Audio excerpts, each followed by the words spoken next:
Salvation History by Ana Suarez. Key events: Proto-Evangelium, Noah, Abraham and Sarah, Moses and the Jewish exile, Moses in the desert, Joshua, Saul and David, Maccabees, Jesus Christ, Peter, Paul, and Mary Magdalene. Proto-Evangelium. Proto meaning first and Evangelium meaning good news. Genesis 3:15 says, "And I will put enmity between you and the woman, and between your offspring and hers. He will crush your head, and you will strike his heel." When Adam and Eve took a bite out of the forbidden tree, also known as original sin, God says what is known as Proto-Evangelium and promises salvation even if we sin. Noah. God noticed that the world was a naughty and filthy place full of sin. He knew he had to do something about it and talked to a man named Noah. "Noah, the earth will flood. You must build a boat and save 2 of every species of animals and your family." "Yes, Lord." No one in the town believed Noah, but he still built the ark and followed God's instructions. And as the world began to flood, Noah, his family, and the animals were the only ones left.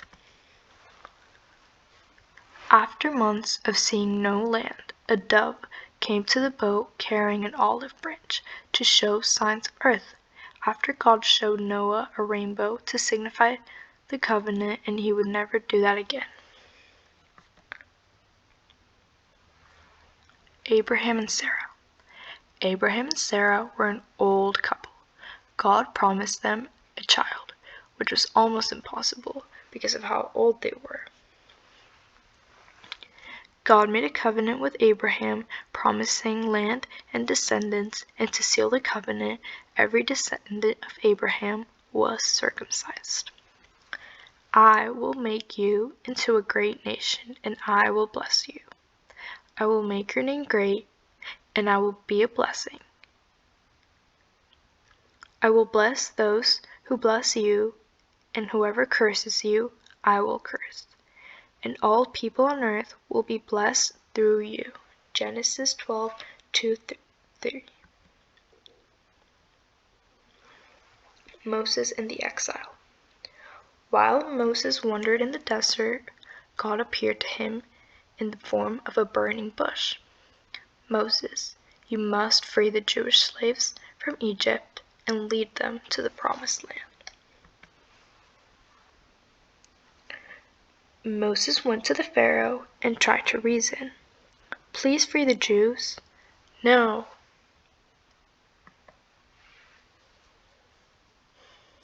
Since the Pharaoh said no, God sent down the 10 plagues, one of them being the angel of death, which killed every baby if the door of the house was not marked with lamb's blood. Finally, the Jews escaped. While escaping, Moses parted the Red Sea in order to let the Jews leave and kill the Egyptian soldiers. Moses in the desert. It had been 3 months since the Israelites left Egypt, and they set up camp at the foot of Mount Sinai.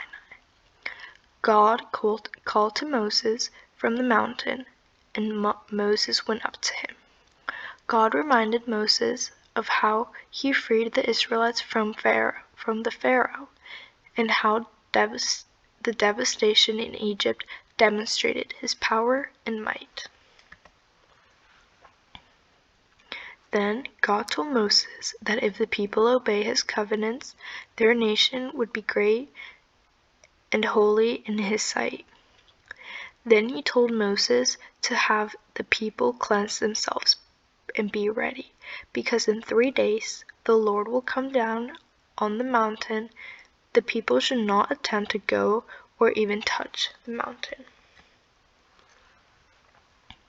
So on the third day there was thunder and lightning with a loud trumpet blast. The mountain was covered with a thick cloud of smoke, because the Lord came onto it with fire. The whole mountain trembled, and all the people were afraid. No one was allowed to go to the mountain except Moses. This was the time that God gave Moses the 10 Commandments. After Moses, Joshua was left to lead the Promised Land. In order to get the Promised Land, the Israelites had to get through the town of Jericho.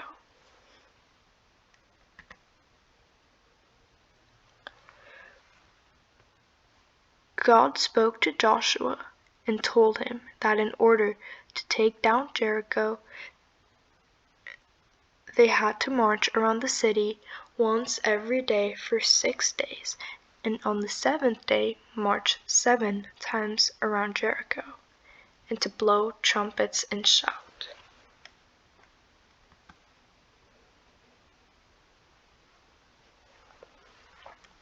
Joshua did as he was told. They sent spies into Jericho, where they met a woman named Rahab.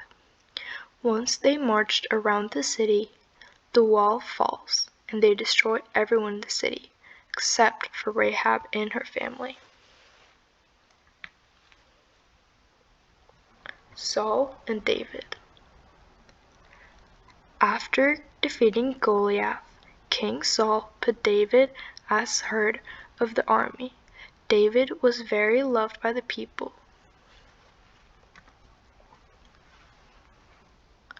Saul was very mad about this and attempted to kill David multiple times. One time, Saul and his army followed David into a cave.